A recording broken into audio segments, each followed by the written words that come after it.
Well, hello, I'm Jan Copeland, real estate coach with the Livy Girl Success Boutique and the curator of the Girl's Guide to Outrageous Real Estate Success Facebook group. And it's another day in September, so I am here with another awesome lady that I am bringing you each day, an awesome lady who is going to be sharing, again, from her heart, something that has happened to her or something that has happened in her life that allows her to share with you some encouragement or some empowerment, so that if you find yourself today in a situation where you're feeling less than or feeling down a bit and you just need a pick-me-up or some encouragement, that it's not always going to be the way it may be for you right now, then you've come to the right place. So Nicole Johnson is the awesome lady that I'm meeting with today, and she owns her own brokerage, and it is called Co-Vision Real Estate Group, and it is in Colorado, not too far, maybe an hour or two from Denver, I think he said. And she and her husband also flip houses, so they invest and they're realtors, or actually she's a realtor, her husband and she also do investing. So Nicole, thank you so much for joining me, and I'm going to just turn it over to you to share whatever's on your heart to share. And I really appreciate your being here today. Well, thanks for having me, and thanks for the opportunity. I guess my story is all about kind of picking yourself back up again. When you fall on hard times and things don't go as planned, you just have to pick yourself back up again and keep going and keep working towards your goals and your dreams and what you want out of life. So our story really starts back when me and my husband met and we were first married. We had $1,000 to invest. We had money after getting married, and we wanted to be smart with our money. So we sat down with a cousin of mine who was a financial planner and very successful business owner. I'm like, hey, we have $1,000 we want to invest. He's like, I'm not going to take your money, but I want you to read this book. And he gave us Rich Dad, Poor Dad by Robert Kiyosaki. So at 21, we got married really young. And so at 21, we read it, and that just changed our lives and changed the course of our lives. And so we knew someday we wanted to be in Colorado. We knew we wanted to be investing in real estate. My husband went the corporate path for about 12 years. Prior to that, or during that time, but we still kept it a goal of one day we were going to be working real estate full-time together, and we were going to be in Colorado. And we kept that in the forefront, had kids, had moves, had corporate jobs, lived all over the country, but still kept that in our minds. So about 8 years ago, we were living in Cincinnati, and we just felt like we were stuck, and we said, moving to Colorado is not just going to happen for us. It's time to make some moves. It's time to make it happen. So he found a different job with a company to move us out to Colorado. Mm-hmm. We were gone in 60 days and, picked up everybody. Our youngest, I think, was 4 months old, moved here. And within probably the first 9 months, we had bought our first flip. Thought we had made it well on our way. And, that first house, we did everything wrong, just like you think flipping houses is going to be easy. You think all of these things, you just have these big grand plans in your mind, and they don't work out sometimes how you expect them to, but we kept trying. We learned from that one, kept going, still had it at our goal to do real estate full time, but we knew we needed to be smart to support our family. So he continued to work his full-time job. I was raising kids, and we were doing investments on the side. With that, so about our third deal in, granted he's still working his job, I'm pregnant with baby number 4, and we flipped this gorgeous house. It's 4,300 square feet. Wow. We put about $60,000 into it. Get a full price offer on it before it had even closed, and we were about 4 weeks away from making about $50,000. And for us, it was like, that's going to launch our business. That's going to be a great stepping stool, launch pad into just getting a huge jump closer to our goals. And about that time, so now our newborn's maybe 2 weeks old. Well, the neighbor was talking to the new buyer, and he said, just so you know, I think a meth head lived in this house. And so obviously, that freaked everybody out. The house got tested, and the whole thing was contaminated, and we were devastated. So we got the news, it was right around Christmas time of 2013, got the news that the whole house had to be gutted down to the studs. And we were just floored. Like, what are we going to do? How are we going to survive financially? Just literally just one of those, like, your heart sinks. What are we going to do? So we just looked at each other and we're like, we will do whatever it takes. Yeah. We will get through this. And so we knew, though, that, his job's not going to suddenly give him $100,000 bonus. Mm-hmm. It just doesn't happen. And the only way was to just keep going. So we kept doing real estate. We had to sell our house. It was my dream house. Ended up selling that. I decided to get my realtor's license and study for that. So nursing a newborn baby, taking care of 3 other small children at night, and studied really hard and got my license to bring in an extra stream of income, and kept flipping, did all we could to do the remediation, the testing, to clean the house, rebuild the house. All of that was about a 14-month process just in and of itself. So simultaneously, we're remediating this house. We're still trying to do real estate. My husband's still trying to work a full-time job. I've got 4 kids and a newborn, and getting a realtor's license. And so it was just, honestly, I don't think there was a day I didn't cry in 2014. Like, it was just that devastating, but we just kept going. And so we always said, like, 2014, we're just going to recover, or we're just going to survive, 2014, our theme was survival. So we did. We ended up moving into one of our flips. It was a really tiny house, maybe about 1,500 square feet. So the 6 of us moved in there. Our baby slept in the closet for 2 years because we didn't have any room for her. And so we spent 2015 recovering. That was our theme for 2015, of like, okay, let's hunker down. Let's refinance some properties. Let's keep doing real estate, keep working a job. And I worked really hard to build up I had my license by then. So I spent 2015 building up my clientele and just working on closing deals. So little by little, I'm going to buyer here, a seller here, and just built it. And so 2014 was survival. 2015 was recover. And then by 2016, it was like, hey, let's thrive. And so my business kind of took off. And by the end of 2016, or middle of 2016, my husband, we were actually in a financial position where he could quit his full-time job. Yeah. And he could do real estate. He quit it so we could do investments in real estate together full-time. And yeah, it was one of those, we look back now and say, that meth house was the best, worst thing that could have happened to us. There's no way around it. It was so devastating on so many levels, but it actually propelled us forward and got us closer to our goals. I probably wouldn't have got my real estate license as quickly as I did without that urgency and just that need to provide, which has launched my career to the point where I opened my own brokerage a year and a half ago. And it's amazing that sometimes you feel like the worst things that happen to you, if you can just hold on and if you can just keep going, they can actually turn into your biggest blessings. It doesn't mean it's not still painful, but just so much gratitude. Amazing. I think that's amazing. And so when you found out about the meth house and that you knew that everything of that 60,000 or whatever, everything you spent had to be gutted, it was wasted. Yeah.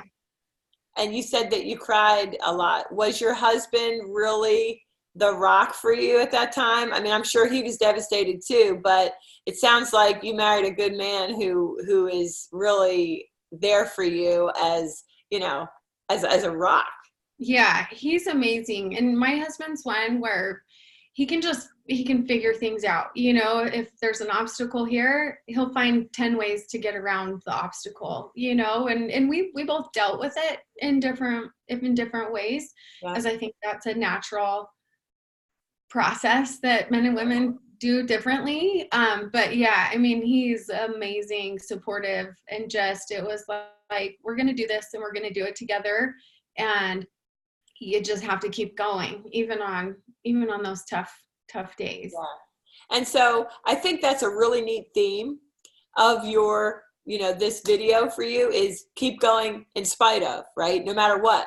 Because when you were initially flipping, right? I think this was your third flip, the first two must have been pretty good, right? They were okay. Actually, they weren't. So our first one was the one that we did everything wrong. We over improved it. We listened to a realtor who said it could sell for more than what it could. We just relied on other people instead of doing our own due diligence. So we ended up having to keep that as a rental. It worked out great in the end where we kept it as a rental for a couple of years. But no, we're like poster children for what not to do sometimes in the beginning. But also if you just keep going, you can come out on top. Our second deal, it was out of state and it was a messy transaction, so yeah, you would think that the other two were easy enough that we weren't dumb enough to try a third time, but I think that's neat because I think your kids, I don't know how old your oldest was at that time, but I think they're actually seeing that you persevere, because many times, I don't care what the reason for someone, having hit tough times or whatever, if we persevere and commit, that failure is not an option. That's what I hear from you. Failure wasn't an option because what were you going to do?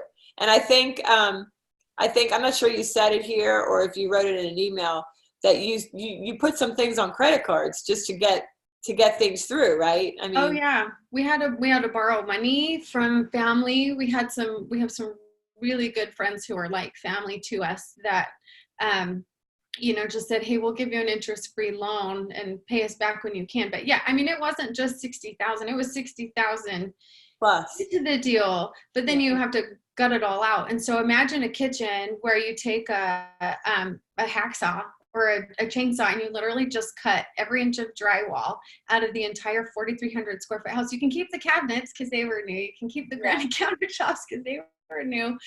But everything else had to go. So it wasn't just, it was, we spent probably 22,000 just gutting it because it has to be done a certain way. You spend another 12 to 15,000 just on testing alone to get the clearance that it needs. Wow. And then, another 40 to 50 in building material costs to go back up again. So, we're talking substantial money. $100,000. Yeah. Well over $100,000. And well, I know this isn't about investment, but I have to ask. Sure. So I didn't know that meth, I guess, so that person had a meth lab there. And so everything was contaminated. So is there a test that you're supposed to use when you buy a home on the courthouse steps or in foreclosure, or however you're getting your investment houses? Or how do you even know whether it is or isn't a meth house? Learn the hard way. So now what we do is there are some at-home test kits that you can buy and rub on the walls, but that's not considered evidence. You would have to pay an industrial hygienist to come in. It's about a $500 test. If you have time to do due diligence, that is part of your inspection period. It's very prevalent around here, but people don't realize it. And so if we're buying at foreclosure auction, you don't get into the property. You don't know. So we call the police stations now. We talk to neighbors. We look for police reports to see if there's any unusual activity. And on a side note of that, of again, kind of turning the negative into a positive, we've now done 5 meth houses as investment properties because we know what we're doing now, and we've been able to buy them knowing that they're contaminated and feel like it's our responsibility to clean them and fix them up and make it a safe place for people. Wow, that's amazing. That's amazing. And so talk to me, and I know we don't want to run this too long, but I think it's exciting that the way you got into real estate and now you're a broker. So talk to us about your group, the Co-Vision Real Estate Group. How did you grow a team and how's that going?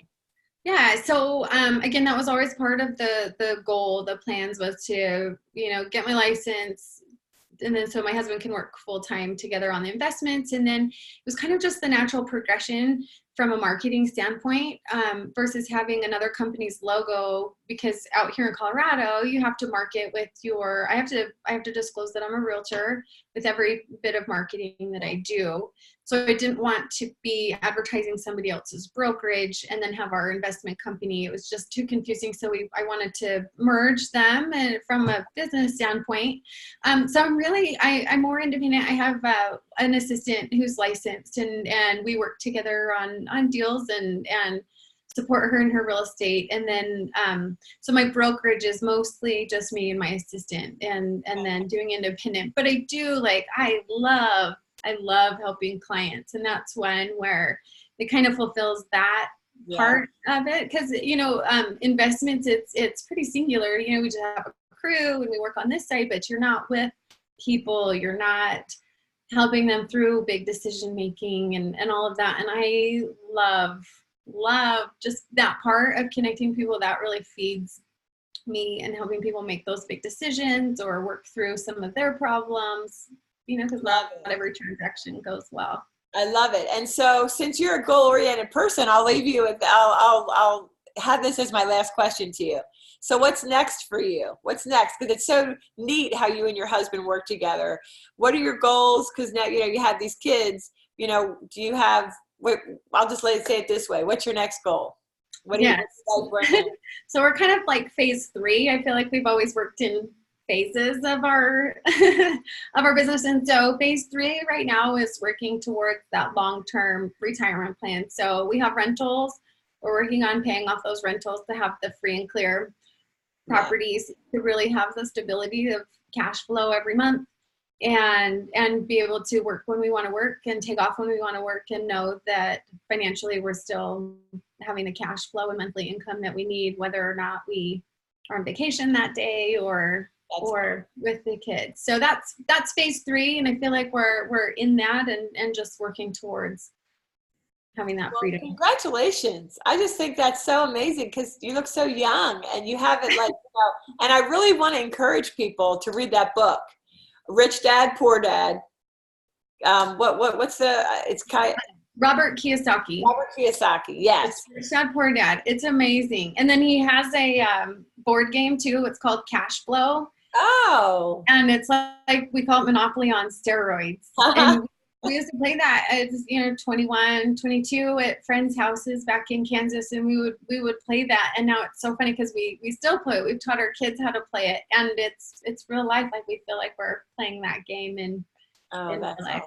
That's awesome. Well, I'm so glad that you joined us and shared that story of perseverance, and failure's not an option. And you just proved to us that when you stick with it, you will come out the other side.